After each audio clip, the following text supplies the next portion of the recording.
Путін заявляє, що цей теракт в Підмосков'ї дійсно вчинили ісламісти. Він же визнав очевидне. Кілька днів, власне, заперечував це, заявляв, що це, значить, Україна організувала. Каже, що справді це радикальні ісламісти. Тепер під час наради з силовиками заявив Путін, але водночас, знову ж таки, він шукає дуже настирливо український слід в цій ситуації. Його цікавить, мовляв, замовник, хто руками радикальних ісламістів, значить, вчиняв цей теракт, розстрілював росіян. І Путін заявив прямо, постає питання, кому це вигідно. Це може бути ланкою лише для тих, хто з 2014 року воює з нами руками київського режиму. Тобто і руками київського режиму, тобто українців, хто з Росією воює, а тепер ще хтось і руками радикальних ісламістів з Росією воює. Хто ж це може бути, думає Путін. Прямо він не називає жодну західну країну, чи спецслужбу, чи інших якихось ворогів Росії. Ну, але дуже так настирливо намагається на це натякати, що це якісь закулісні всемогутні сили, які хочуть Росію і руський мір знищити. То українців наймають з цією метою, то, мовляв, вже і радикальних ісламістів. Ну, коротше кажучи, дійсно, шизофренія і різні психічні захворювання в голові Путіна міцнішають, скажімо так. Ну, насправді він це робить свідомо і цинічно. Тут справа не в стані його здоров'я, скажімо так.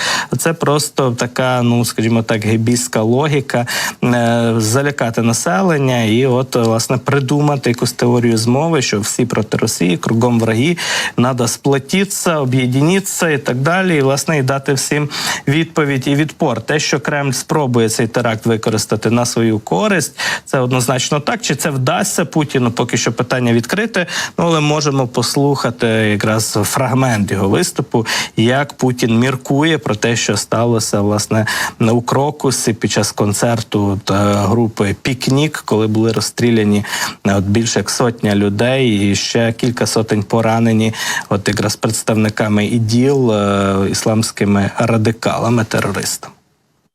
Отсюда и попытки зайти и закрепиться на наших приграничных территориях. Обстрелы, в том числе используя системы залпового огня мирных кварталов, объектов гражданской, в том числе энергетической инфраструктуры. Попытки ракетных ударов по Крымскому мосту и самому полуострову.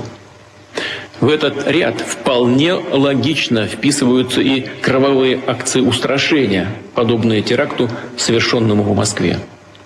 Цель, как я уже сказал, посеять панику в нашем обществе.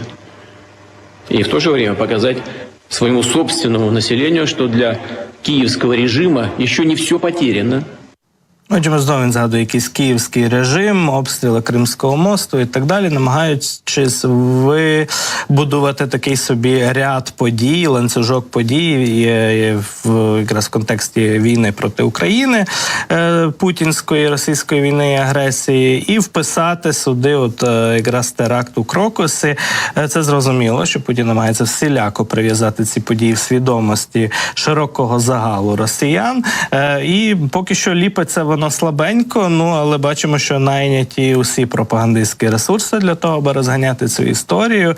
Бачимо різноманітні псевдоблогери, пропагандисти, які на Кремль працюють, і з-за кордону, і всередині Росії дуже цю тему серйозно розкочегарюють, що називається. Ну, в той же час за кордону чітко лунають від західних спецслужб пояснення, що Україна не має жодного відношення до цього теракту, і, власне, що це якраз справа рук радикальних ісламістів, представників Ісламської держави Іраку і Леванту, саме якраз афганського філіалу цієї терористичної організації. Ну і якраз є в нас реакція також від президента Зеленського на цю тему. Президент України у своєму вечірньому зверненні вчора відповів на заяви Путіна про, мовляв, закиди щодо стосунку України до цього теракту на концерті біля Москви і назвав російського диктатора Володимир Зеленський хворою і цинічною істотою. Можемо послухати фрагмент зі звернення нашого президента.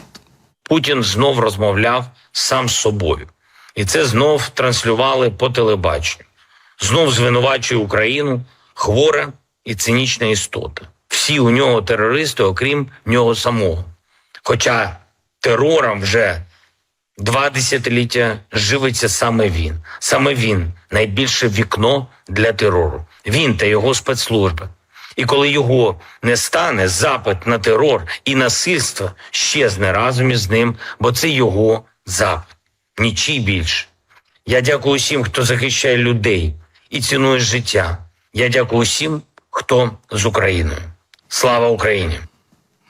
Така реакція президента України на ці, скажімо, теорії змови і вигадки, абсолютно хворі фантазії, які поширює Путін стосовно теракту у Крокусі. Зрештою, справді, терор супроводжував Путіна від перших днів його на посаді, ще коли він був претендентом на президентську посаду, кандидатом і преємником Єльцина. Ми пам'ятаємо низку вибухів у багатоповерхових будинках, висотках і в Москві на Каширському шосе, Волгодонську, історію знамениту із рязанським цукром, коли у Рязані знайшли ФСБшників, виявили, які носили мішки з білою речовиною, все це потім назвали цукром, щоб не називати вибухівкою.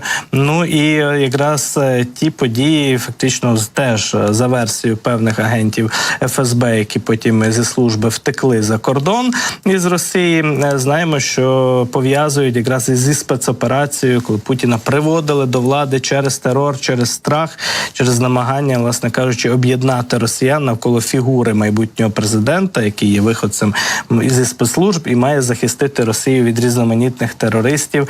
Ну, зокрема, тоді ж тривала війна у Чечні, і ми пам'ятаємо, що теракти відбувалися як і в регіонах, які межували із Ічкерією, з Чеченською тепер республікою, ще не Кадирівською, так, в той час, так і по всій Росії ці теракти відбувалися. Зараз Путін намагається у схожій логіці діяти і реагувати, і цей теракт, який в Москві відбувся, теж використати на свою користь, але часи вже не ті, і ситуація не та, і настільки кривавий теракт насправді може зіграти кремлівському режиму в мінус, показати, що і спецслужби путінські, на які виділяються колосальні кошти, і ФСБ, і Росгвардія, яка мала би захищати російську столицю, абсолютно безсилі, проморгали, просто пропустили цю загрозу, хоча були чіткі заяви і попередження від західних спецслужб і урядів Великої Британії і США, що теракти готуються, що це будуть атаки саме на концерти найближчим часом у березні, але росіяни проігнорували ці попередження і проігнорували їх саме російські спецслужби, Кремль, путінське оточення, просто вважаючи, що це Захід, що називається, розхитує Росію зсередини, психологічні от такі робить спецоперації. Ну, тобто Росія і Путін приміряють все на себе, як би вони діяли, як би вони реагували. Тобто, що вони би дійсно продикували подібні фейки, аби посіяти паніку у суспільствах країн, з якими вони ворогують. Тому сприйняли ці заяви з боку США і Великої Британії саме як такі психологічні спецоперації. А виявилося, що це правда, що загроза реальна, і ця загроза буде лише зростати, як повідомляють якраз ті ж спецслужби західних країн.